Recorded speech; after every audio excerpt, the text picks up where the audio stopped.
Antes da gente iniciar o estudo do título 3 da Constituição, que trata da organização do Estado, o ideal é que a gente tenha uma visão exata sobre quais são os temas mais exigidos em prova. Então vamos verificar o que a apostila do nosso curso, que está disponível na descrição do vídeo, pode nos dizer sobre isso. Aqui no estudo do título 3, que trata da organização do Estado, nós temos esse gráfico em que essas barras azuis indicam o número de vezes que esse tema foi cobrado em provas de concurso público. Então, obviamente que nós vamos concentrar o nosso estudo nos temas aqui mais relevantes. E analisar esse gráfico também é importante para destacar essas expressões aqui embaixo. Ó. Essas expressões aparecem em vários livros de direito constitucional, em muitos cursos de direito constitucional, mas o fato é que essas expressões têm pouca ou nenhuma relevância para fim de prova. Tá? O índice de incidência delas é zero ou praticamente zero.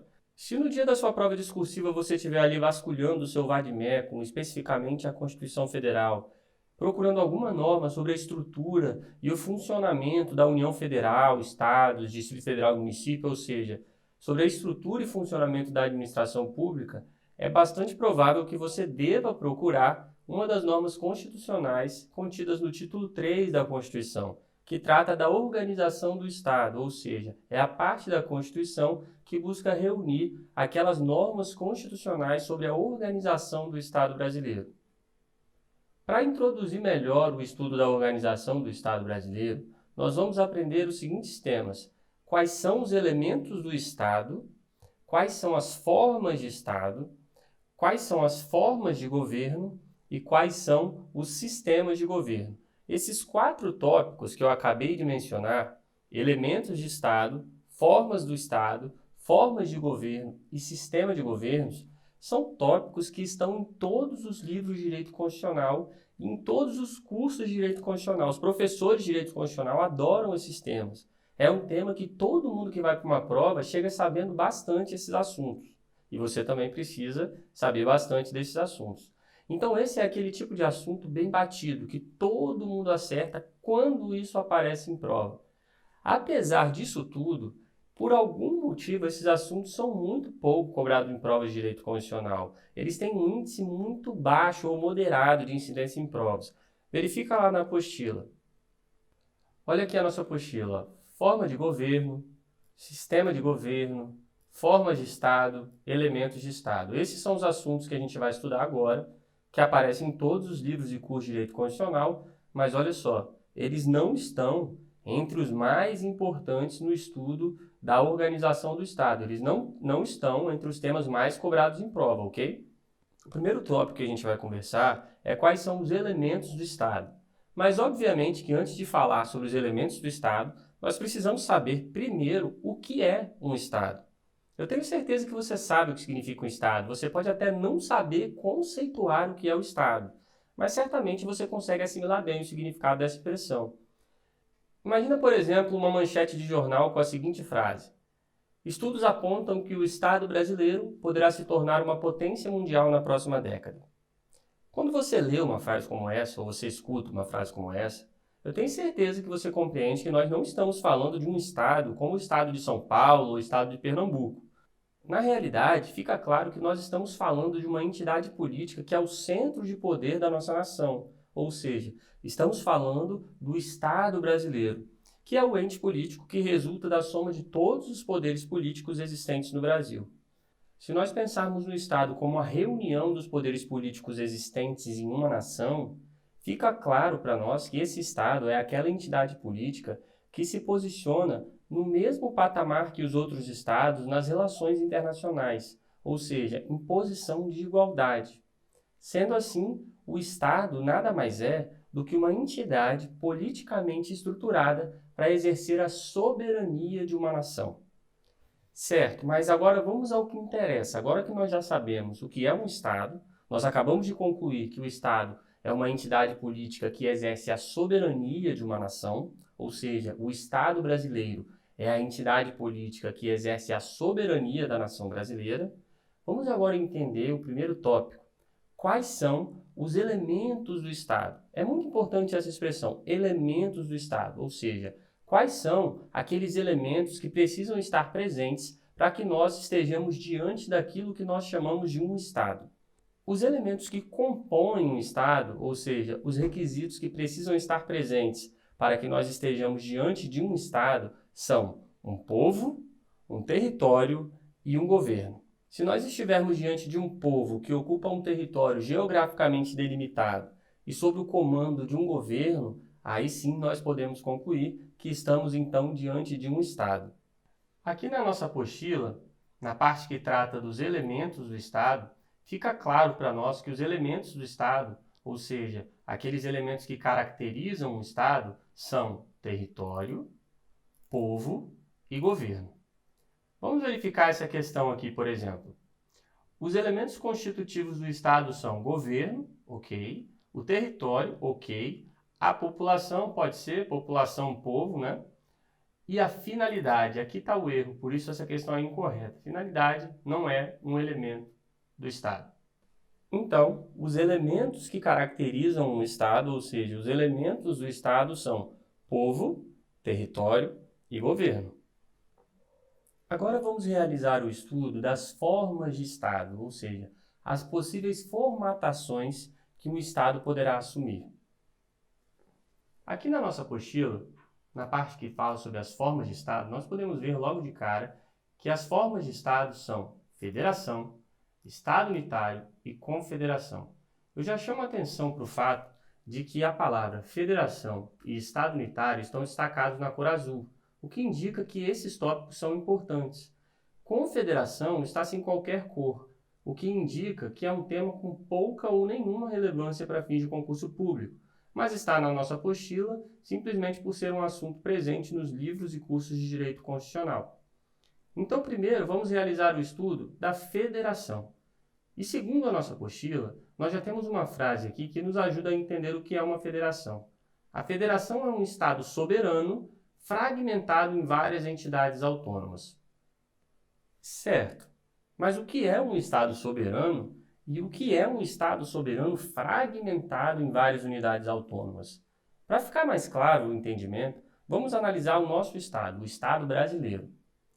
Aqui no Brasil, existe o que chamamos de República Federativa do Brasil e, por outro lado, também temos o que nós chamamos de União Federal, Estados, Distrito Federal e municípios. Então, de um lado, nós temos a República Federativa do Brasil como entidade política central e, por outro lado, nós temos os entes federados, que são entidades políticas que são independentes entre si. Então, imagine o seguinte, imagine que o Estado brasileiro queira celebrar um tratado internacional para eliminar o terrorismo. Vários países estão se reunindo numa conferência internacional e essas nações vão celebrar um tratado internacional de combate ao terrorismo. Quem vai celebrar esse tratado? Será que é o município de São Paulo? Será que é o estado do Rio de Janeiro? Será que é o estado de Pernambuco? Será que é a União? Não. Na realidade, quem está ali presente naquela ocasião é o que conhecemos por República Federativa do Brasil, pois a República Federativa do Brasil é o ente político que exerce a soberania e que representa toda a nação brasileira. Acontece que, paralelamente a essa unidade soberana, que nós chamamos de República Federativa do Brasil, aqui, dentro do Estado brasileiro, existem ainda várias unidades separadas e independentes entre si. Ou seja, existem várias unidades políticas autônomas no Estado brasileiro, que são exatamente a União, Estados, Distrito Federal e municípios. Cada uma dessas unidades possui autonomia. Existe uma independência muito clara entre o poder e atribuições de cada uma delas. Sendo assim, cada uma dessas unidades, cada um desses entes federados, possui o que nós chamamos de autonomia. Então, veja bem, a República Federativa do Brasil possui o que nós chamamos de soberania e os entes federados possuem o que nós chamamos de autonomia.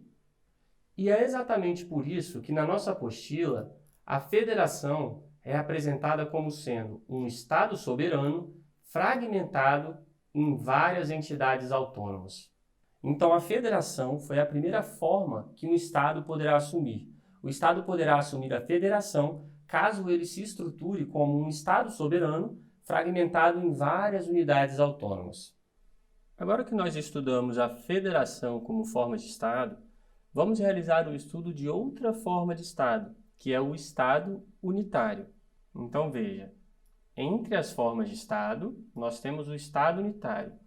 E a nossa apostila, ao tratar sobre o Estado unitário, ela o apresenta da seguinte forma: a existência de um ente soberano sem a existência de unidades autônomas. Certo, mas o que significa um Estado soberano sem a existência de unidades autônomas?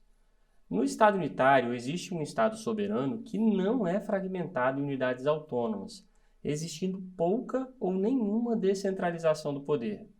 Para a gente entender melhor, vamos utilizar a China como exemplo. Lá na China, existe um governo único e central que controla todas as províncias chinesas. Sendo assim, lá na China não existe uma repartição de competências entre unidades autônomas. Ou seja, lá na China não existe aquela repartição de competências como a que conhecemos aqui no Estado brasileiro. Aqui, nós conseguimos identificar claramente quais são as competências da União, dos estados, do Distrito Federal e dos municípios. Está expresso na Constituição. Mas lá na China não existe essa divisão, não existe autonomia entre unidades, não existe unidades independentes além do governo central da China. Então, no Estado unitário, todo o poder político está concentrado em um único poder político e todas as competências ficam preponderantemente concentradas nesse governo central, o que caracteriza o que chamamos de Estado unitário. Entre as formas de Estado, nós já estudamos a federação, o Estado unitário e agora vamos estudar a confederação. Veja, entre as formas de Estado, nós temos a confederação. E descendo um pouco, nós podemos concluir que a nossa apostila apresenta a confederação como sendo Estados soberanos que se unem por meio de um tratado. Certo, mas como assim Estados soberanos que se unem por meio de um tratado? A confederação funciona da seguinte forma: existem vários estados soberanos que geralmente se localizam na mesma região geográfica e esses estados soberanos somam os seus esforços, somam as suas vontades para alcançar um objetivo comum. E o elemento que celebra essa união desses estados soberanos é um tratado internacional. E por meio desse tratado internacional surgem os Estados confederados, surge a confederação. Então vamos recapitular. Existem três formas de Estado: a federação, o Estado unitário e a confederação. A federação é a forma de Estado na qual existe um Estado soberano, fragmentado em várias unidades autônomas, exatamente como é o caso da República Federativa do Brasil, que é fragmentada em União, Estados, Distrito Federal e municípios, todos autônomos entre si. Já no Estado unitário, temos a forma de Estado na qual existe um Estado soberano centralizado, de modo que não existem unidades autônomas, como é o caso da China, em que existe um governo central que controla e concentra todas as competências políticas e comanda as províncias chinesas. Por fim, a confederação é a forma de Estado na qual Estados soberanos se unem por meio de um tratado internacional com o propósito de alcançar um objetivo comum. Agora que nós estudamos as formas de Estado, vamos avançar, vamos estudar agora as formas de governo. Então vamos realizar o estudo das formas de governo. O primeiro ponto aqui é perceber que isso não está incolorido na apostila, tá? É um tema com índice baixo de incidência em provas de concurso público. E é possível visualizar três formas de governo: a monarquia, a aristocracia e a república. Falando de uma forma muito simples, para entender um tema que não é tão cobrado em prova, a monarquia é o governo exercido por uma única autoridade, ou seja, o monarca. A aristocracia é um governo em que uma classe social específica domina o poder. Uma classe social específica domina o poder. E a república é o governo da maioria, como é o caso da República Federativa do Brasil. Então nós já estudamos os elementos do Estado, as formas de Estado, as formas de governo e agora nós vamos estudar os sistemas de governo. Veja que na nossa apostila, o tópico sistemas de governo está sem cor, o que significa que é um tema com pouca ou nenhuma relevância para fins de prova. O importante aqui é saber que existem os seguintes sistemas de governo: o presidencialismo, como é aqui no Brasil, e o parlamentarismo. Vamos tratar rapidamente do presidencialismo. No presidencialismo, nós temos um presidente que é eleito pelo povo para permanecer naquele mandato por um prazo determinado, que no caso aqui do Brasil é de 4 anos. Esse presidente ele tem ampla liberdade para nomear e exonerar os ministros de Estado, como por exemplo o ministro da Saúde. A qualquer momento, o presidente pode, sem nenhuma justificativa, decidir alterar os seus ministros. Mas a grande peculiaridade do presidencialismo é o fato de que o presidente ele exerce 2 funções muito importantes. Ele exerce a função de chefe de Estado, ou seja, ele é a figura que representa a nossa nação nas relações internacionais, nas relações com outros estados soberanos, e ele, ao mesmo tempo que é o chefe de Estado, ele é o chefe de governo, ele é o chefe do Poder Executivo Federal, é ele que vai comandar o Poder Executivo aqui no Estado brasileiro.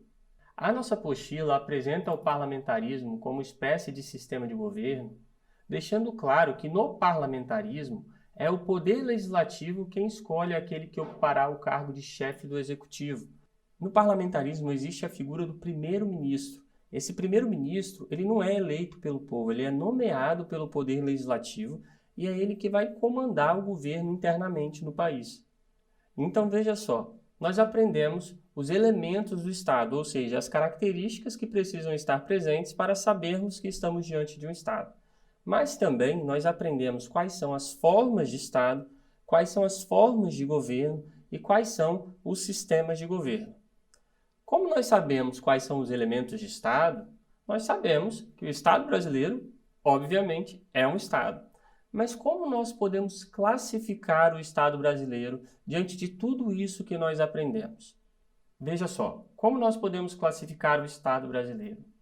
No Estado brasileiro, a forma de Estado é a federação. Nós não temos aqui um Estado unitário e nem uma confederação. No Estado brasileiro, a forma de governo é a república. Nós não temos aqui uma monarquia nem uma aristocracia. E no Estado brasileiro, nós temos o presidencialismo. Nós não temos aqui a figura de um primeiro-ministro, nós não temos o parlamentarismo. Então, o Estado brasileiro pode ser assim classificado. A forma de Estado é a federação, a forma de governo é a república e o sistema de governo é o presidencialismo. Sabendo disso, vamos resolver essa questão. Quanto à forma, ou seja, quanto à forma, o Estado brasileiro é classificado como republicano? Não. Quanto à forma, o Estado brasileiro é uma federação. Então, a questão está incorreta.